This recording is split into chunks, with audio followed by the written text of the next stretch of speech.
Hey everybody, welcome to Para-Ops, Open-Minded Paranormal Skeptics. I am your host, Sky. I didn't butcher it. I see you laughing, Larissa. Tonight we're going to talk about Hell House again because it is our favorite place and we have such great evidence from there to show you guys. And we're going to start off with some introductions, going over to Larissa. Yes, tonight Seth is not here, so we miss you, Seth. But I'm going to co-pilot tonight, and I don't shut up anyway, so it's really no different, right? I'm Larissa. I am founder of P.A.R.A., and I am CEO of Third Eye Event Productions. I'm Alan, owner and founder of P.A.R.A., along with CEO of Third Eye Events, lead investigator for Team Alpha on P.A.R.A. We'll go over to Keith. Keith. Keith. Thought he was lagging. No lag, just Brady Bunch-ish kind of. I'm Keith, senior evidence review technician. Happy to be here. And our special guest. Hey everyone, how you doing? I am Father Kenneth Torres, also known as Dr. Torres. I am a regional director with the Warren Legacy Foundation for Paranormal Research, the Vicar General and the Archbishop of the Solomonic Order of St. Michael the Archangel. Yes, so thank you for having me on your show. Thank you for joining us. Again. Anytime. Yeah. Anytime. Thanks for coming back. Yeah, anytime. We have anytime. a pastor and a meme and a mime. Is that what it is, a mime? What did you say? What are you talking Keith was about? a mime last night, so we got a pastor and a mime tonight. We wish you'd be a mime. Sky, go Someday. back to Sky. The mime gig is over, Alan. Sorry. It was good, Keith. It was a good mime, Keith. First time ever, so thanks. All right. Tonight we're going to show you guys a clip from the basement of Hell House. So the backstory on this is we were actually not running a tour. We were actually investigating. This is from one of our very first investigations. So if you are a skeptic for orbs, please pay attention to this clip. This is in the basement. Like I said, this is in the cage where we do plan to stick Seth. So it's really a shame that he's not on this episode. There is a entity that hangs out in this cage that we refer to him as the Shadow. I see him as the Shadow, and he has named himself on ITC as the Shadow. The REM pod is going off, and there is a light anomaly. And so let's see what you guys think. I'm pushing the buttons, right, Sky? Yeah, you're pushing the buttons. Okay. I play with the comments. Okay. All right, here we go. Here we go. Watch carefully. And another orb. Once. You ready? Did you see it? Mm-hmm. Yeah, at the very beginning, you had like a nice light anomaly coming through, something as like it was a spirit walking by. And at the same time, you had the REM pod going off, which is pretty cool. So, this is what I like about these videos like that. For me, orbs are one of those things that it's very, what's the word? I won't say everybody trips off of orbs, and for me, I think orbs are natural balls of energy already proven by science. And I don't think that it's a definitive evidence for any paranormal phenomena or activity. But when you have electronic equipment going off like that and you're making communication, it's apparent that that spirit, the orb, whatever it was with the lights, a REM pod going off, you've got something there. You've got something there, and it seems very cool. Now, if you listen in the beginning, I've said many times I am skeptical of orbs, but I do believe, like you said, corroborating evidence. If you listen in the beginning of the video, you can hear me actually say, I see another orb right before it actually comes across. Yeah, there was a couple of things, because I saw the first orb going by, and then throughout the video, there was a couple, I think there might have been a smaller one going by, so I'm not sure if that was a dust anomaly, but it did seem like you had several anomalies going by while you were down there doing that session. I didn't see the other ones. Actually, let's watch it again. And the person that you hear on the in the background talking, he's another investigator with us. His name is Theo. He's on the Phasma box. I don't know if you ever heard of the Phasma box? No. All right, well, I've heard of Phasmophobia, the game. Yeah, I think we talked think about that's a that. good We talked game. about that. Yeah, we'll Yeah. revisit that in a second. Let's look at this one more time. And another one. Runs. Once. You ready? See, Yeah, I don't so see halfway in anything between. else. There's 3. So it Yeah. seems like going down the middle, in between the person and the REM pod, just coming down. So, and it's really light. It's really faint. Maybe I'll shut my light off here. Maybe that's what it is. I don't know. But that first ball is very it trails a little bit, in my opinion, and it's large. It's larger than I'm used to seeing. No, And there's that's good. That's good evidence. I like it. so you say it's paranormal. Yeah, I mean, okay. Yeah, I would say it's paranormal. Obviously, like for me, I want more evidence. I want more concrete evidence. But you've got the confirmation there with with the REM pod going off, and you've got the anomaly going through. So for me, I mean, that is a very good piece of evidence. So that entity that's in that cage, the shadow, if you put a REM pod in front of that door, it goes off every time. He will come. He actually does come forward. We've had him black out dots, like the grid. We've had him black it out before. If you go into the cage, he will. You'll feel Touch even you. if, you'll feel like somebody comes real close to your neck. He just doesn't like you in that area. I've had my hair brushed back, standing it right there in the doorway. Cat ball Yeah. loves down there. I think he's Yeah. turned on a flashlight too for us. Now he's not violent. He's not violent. I know from being down there that he just does that because he doesn't want you in his space. So, it's an agitation when we go down there. So try not to. I'll tell people, like I'll tell them straight up. He doesn't want you to go back there. You go back there, you get what you get. I won't go back there. And you could ask Alan. I've gone back there once or twice, and then I've said, I know I know they don't want me back there. I'm out. Yeah, I don't want to. Boundaries. Yeah. It's all about boundaries too, because these spirits are human spirits as well. It's like, you don't want just anybody coming to your house all the time. It's like if your front door was open, you have random people coming in all the time. Oh, I like your house. I like your house. When blah blah blah. So you just show a little bit of respect and have some boundaries. Because they are living spirits. But we've had people that, they want to test it, and they're like, okay, well, I want to go back there. I want to see. And they do go. They don't spend very long because you can feel there's an energy shift. It's like walking into a room and somebody doesn't like you, or walking up to a conversation and somebody doesn't like you, and you feel that tension. You don't want to be there. Yeah, it fascinates me because people are always saying, especially newer investigators or people who are just hobbyists, they'll come in and say, well, I want to feel something, or I want you to touch me. You don't really want any of that to happen to you. You don't want the spirit touching you. You don't want any manipulation happening to you at all whatsoever.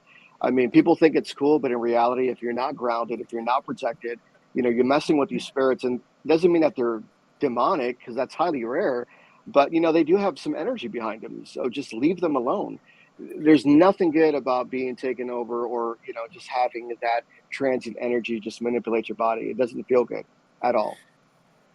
I'll tell you, our group today is a solid group of investigators, but in the beginning, two and a half years ago, nobody really knew what they were doing, including me and Alan, as far as formulating a team and seeing who really gelled and who really meshed. And we went through quite a few members before we really figured out what we wanted in a group. And a couple of those people that came and went, it's not that they were bad people, but they weren't the type of investigators we wanted because they were antagonistic. And I'm not an antagonistic person. As a medium, I agree with you. And you're not a medium as far as I know, but I see the other side, and I understand what they're feeling. And I've been in situations where I understand. I've said to my husband many times, I'm not going in there because I know that person in there is being aggressive and does not want us in there. And I've been with investigators that have said, I want to be scratched. I want to be pushed. And I've said, I don't want to aggravate a living person, let alone a dead one. You can't see a dead person. Why do you want to risk them pushing you down the stairs?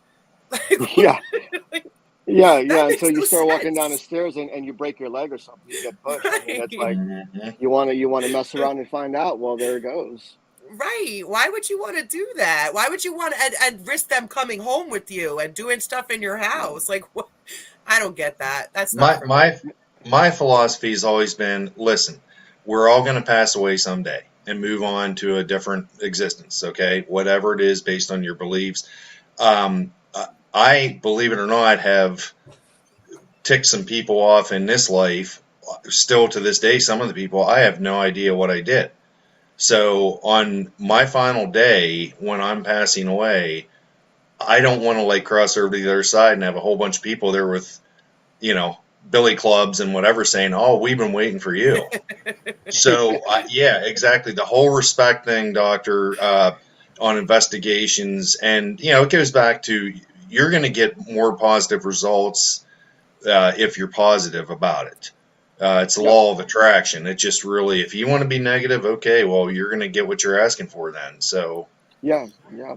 And that's why I think and I was talking about this earlier on my TikTok, ethics is highly important. Ethics is one of those things that, your character, based upon your ethics, based upon your character, people can see, the fruits of your labor.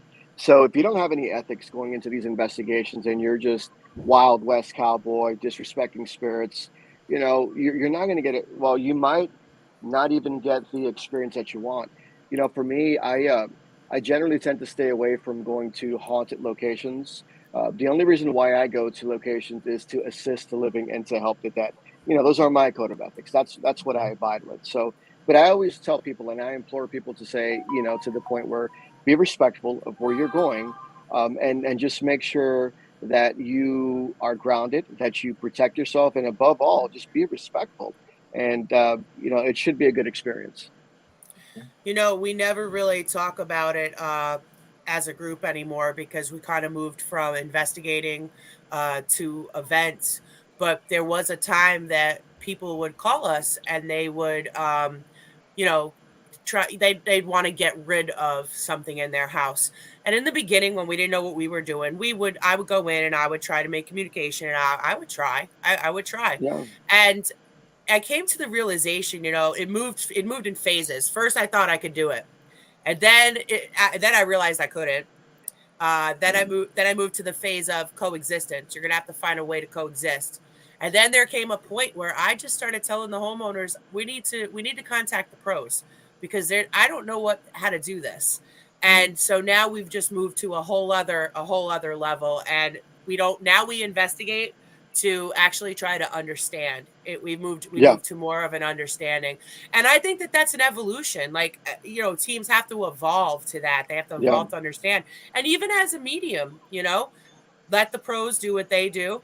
And let the people that know how to actually, like, we were talking, me and you actually, doctor, we were yeah. talking about it's harder to get rid of a bad human spirit than it is It to is. get rid of a demon. I wouldn't know how to do either. And I've tried. Because of free will, and that's the whole thing. mhm. So as human beings, our creator has made us with free will, so when we die we have free will. The consensus of the theory behind it and the ecclesiastical standing with theology is, with demonic entities, we have dominion over them because of our faith. And so by the rules they have to leave because we have dominion and authority over them. But these spirits understand, even human spirits understand, if you have authority with you, like a hierarchy type of thing. So that's why it's important to always be grounded, to be respectful. Because if you go in and nonchalantly be like, I command you to, I command you to Yeah. leave, they're going to Mhm. know that you have no authority. You're not confident in what you're doing. So yeah, I'm in agreement with you. And I think that is I think it's part of the learning process, and it's part of but it does also go back to your ethics, because if you're too proud to admit and you think that you know everything, you're just gonna piss off the entities. And That's Yeah, ego right there. yeah, it doesn't work. Yeah, you got to So go in and yeah, be humble, make a connection, and Yeah, really like care about what you're yeah, doing. I can't yeah. s- You got exactly. to be I'm sorry, go got to ahead. be compassionate. I was going to say, you've got to be compassionate, Yeah. and it's a learning process. Like, I don't know everything. I People think that I know everything, but I don't. That's the truth. Well, I was impressed. I think the most important uh, aspect an investigator can possess is just being humble. We don't know it all. And I know, Doctor, you brought that up in the last time you were on ops, and that just really stuck with me because that's what I've always been, uh, trained. Even just regular life, you're Yeah. humble, you're respectful, uh, and yeah. Yeah. And You know, Sky's been with us the longest. Sky, you watched the evolution of the team. How Yeah. was it in the beginning? Remember, I used to go in with prayers and sage and brick dust, and remember Yeah, all that. actually, we did that one yeah. time. Yeah, we saged a house. And then it went to researching demonologists and handing Mhm. cases over to the more experienced teams. Yeah. And Yeah.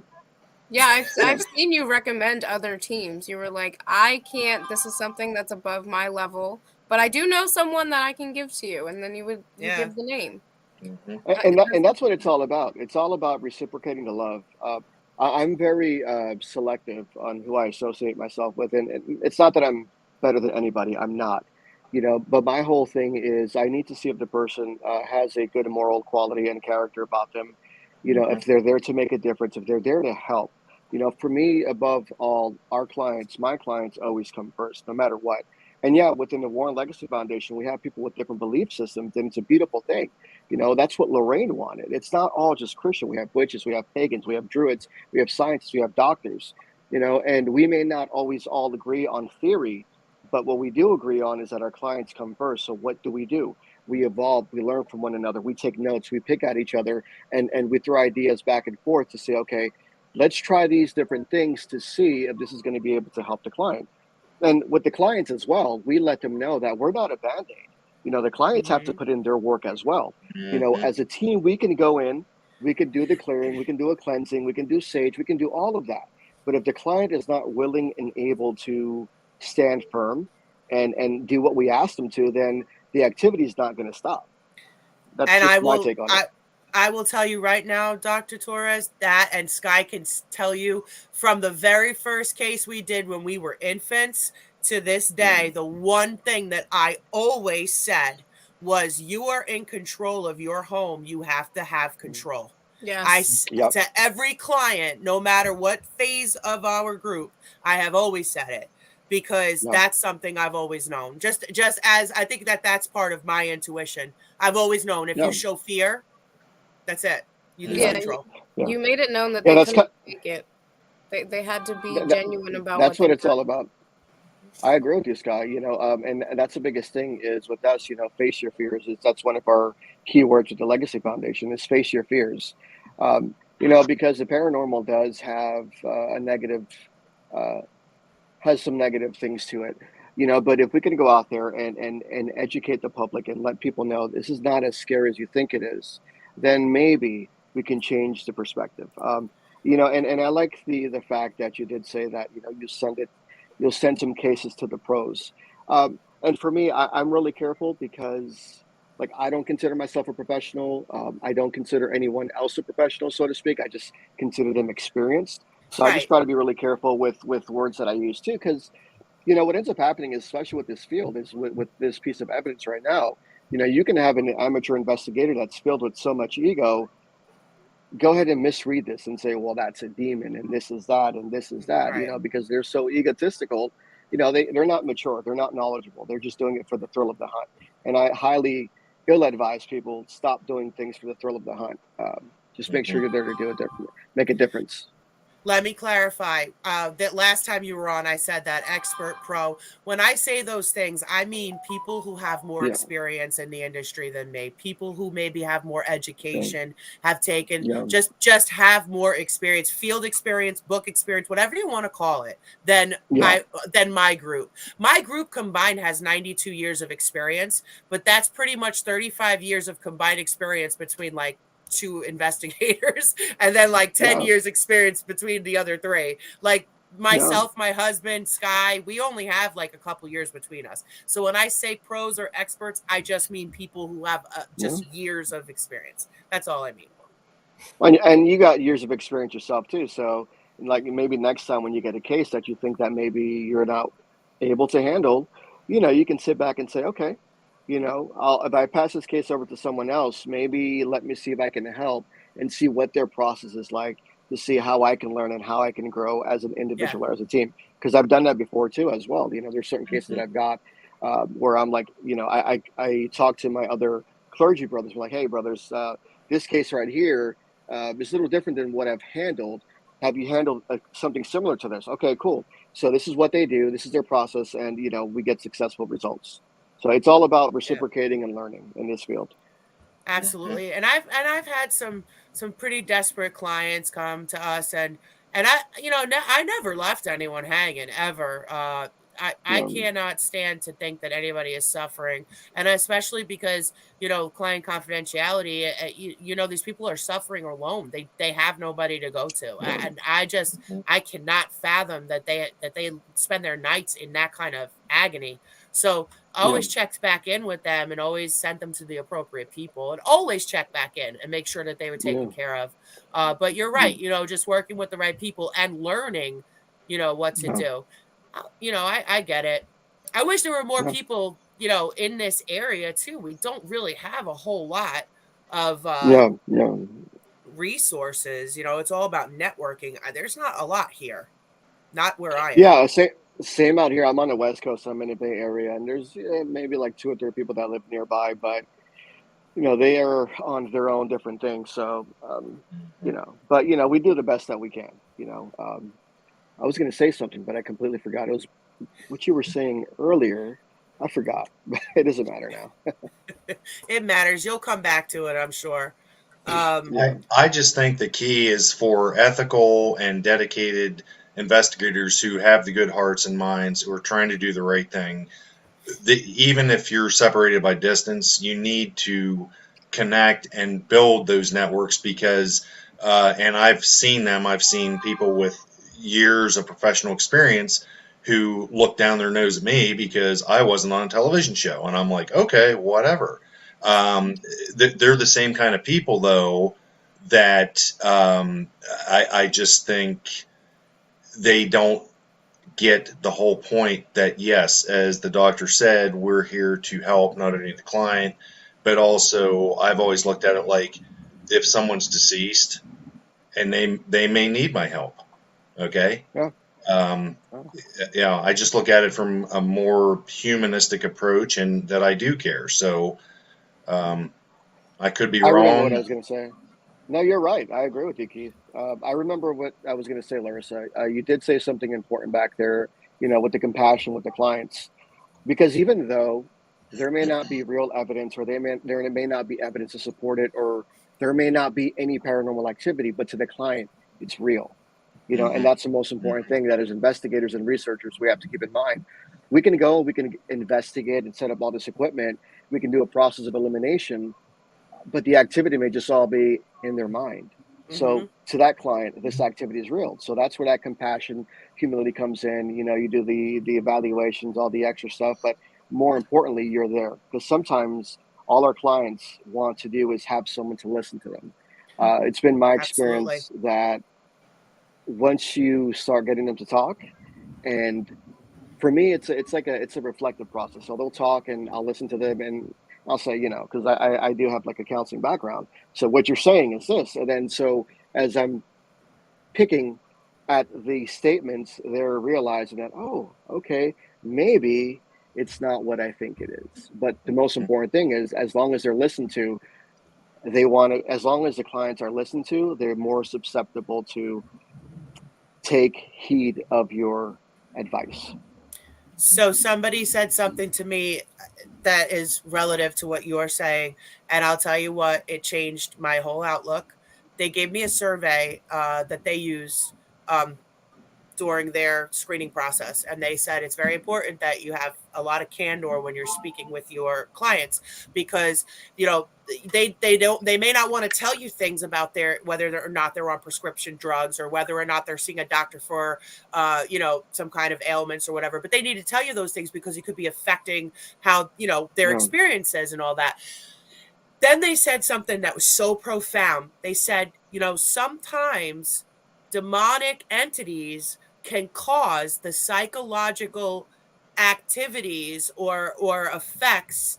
You know, it could be that, or it could be vice versa. One could be before the other, so you don't know what Yeah. came first. So you have to Yeah. treat it a certain way. And I was like, you know, wow, man, like I'm not qualified to make that call. Like that was like the moment in time where I thought, well, that's when I hand the case to you, buddy, because I don't know. I'm not a therapist or a psychiatrist or a It's all about demonologist.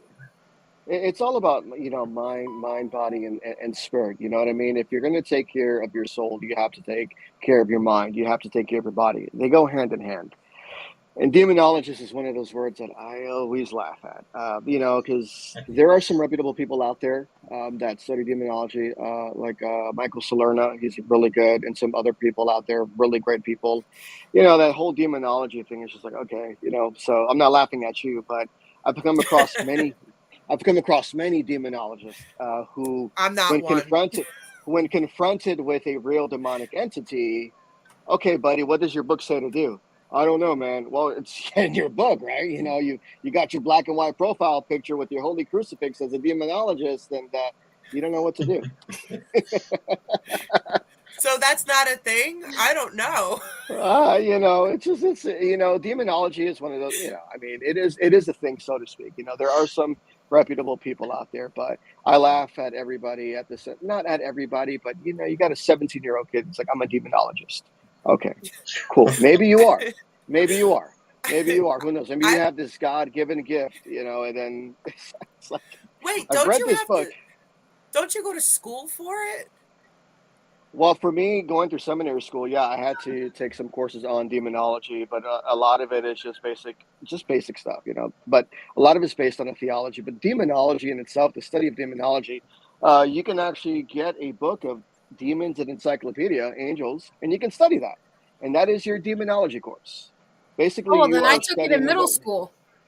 yeah, yeah, I mean, it's there, you know, and so when it comes to like the demonology part, especially demons, I mean, you're looking at the characters, you're looking at their attributes, but and the reality is you hardly ever come across a demon, and by the time you do, it's already too late. There's already the possession stage, so you're not dealing with that demon per se directly. You know, you're dealing with now with the individual who's possessed and that entity. Yeah, so demonology is one of those things where, you know, you can study it, and you can know about the different spirits and all of that stuff. But let me be clear to people out there: just because you study demonology doesn't make you an expert in how to handle these things. There's practical application. You know what I mean? So it's like theory, applied science. That's really what it is. You know? This is enlightening. I swear, I Yeah. thought that it was a degree. I thought it was a thing. I was trying to go to school for it. Yeah.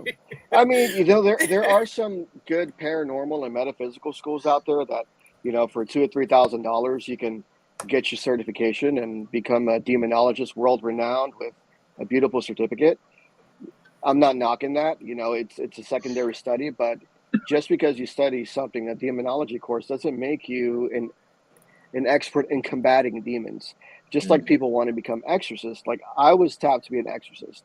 I don't want to be an exorcist. I've done two recorded, documented exorcisms. One of them was a young girl, and she started speaking Aramaic and started climbing up the wall backwards. The other one was an individual, female, 5'1", 120 pounds. She threw her brother across the room, who was a 280-pound Scandinavian Viking, only spoke German. But when I started speaking Spanish, she repeated the Bible verses back to me. There's nothing cool about demons. There's nothing cool about possession. So I implore people to stay away from this stuff. Hollywood makes it seem cool, but you're watching a person suffer. You're watching a person not eat. You're watching a person deteriorate. So there's nothing cool about demons and demonology and possession and exorcisms. So that'd be my advice to people starting off in this field. Just stay away from that stuff and stop labeling everything demonic, because there's a natural explanation for everything. Look, excuse the French. I'm going to take off the collar for a second. If you're an asshole in life, you're going to be an asshole in death. That's how it is. So, Yep. Amen. Wee wee. oui. Let's And that's why show the clip. and Oh, go that's why a ahead. lot of other Facebook priests and clergy don't like me, because I keep it real. You know, I don't BS people. I don't conform to Whatever. Let's roll the clip. That's why we do. No, wait, but that's why we do like you. We keep it real too. All right, let's You have play to it. be. Great. And another orb. Runs. Once. You ready? I love how I mock him. I'm like runts. It's Theo. Runts. That's Yeah. I would say, I mean, I got to go on that one. I got to go with paranormal, and not just because it's our clip, just because just the way the orb comes. Yeah, There's it's nice. three. For me, yeah, there's three. And for me, the paranormal is normal now. It's just a normal state of mind. So it's like, okay. I got to be honest with you, Dr. Torres. If I saw the things you saw, the orb would just be every day for me. Like that just be that would be normal. It's lighthearted, you know what I mean?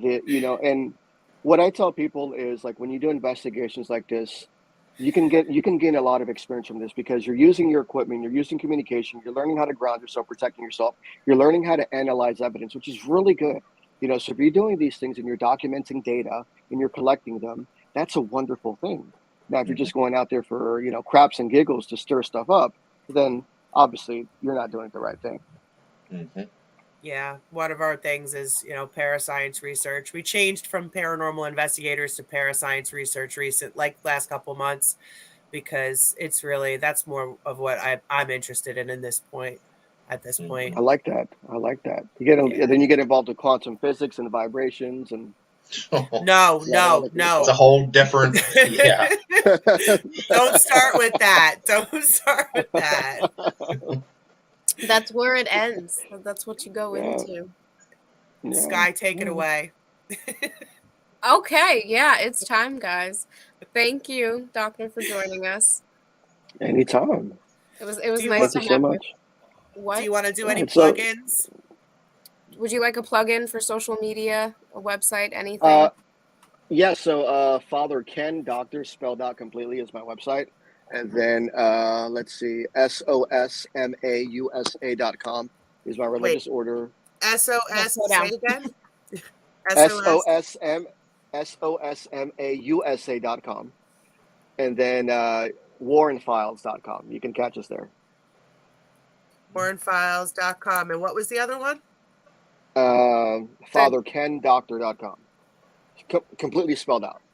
I'm a jarhead, so I had to spell everything out. Father Ken. Yeah, FatherKenDoctor.com. FatherKenDoctor.com. All right, so got it. Scroll across the bottom. Here we go. All right. There it is. All right, guys. Thank the future viewers, Sky. I'm getting there, girl. Thank you to everyone that has watched with us tonight and has commented. Thank you to those of you that watch with us later. Please tell us if you think it's paranormal in the comments. We all think it's paranormal. There's some valid evidence there. And as people that personally stood there, it's paranormal. We hope you enjoyed paranormal. What? I said it's definitely paranormal. Yeah. I didn't know who was talking. I'm sorry. We hope you guys enjoyed exploring your fears and have been educated on demonology. I'm a demonologist from middle school. Have a nice night. Have a good night. Good night. Good night. Thank you. Good night. Thank you, Doc.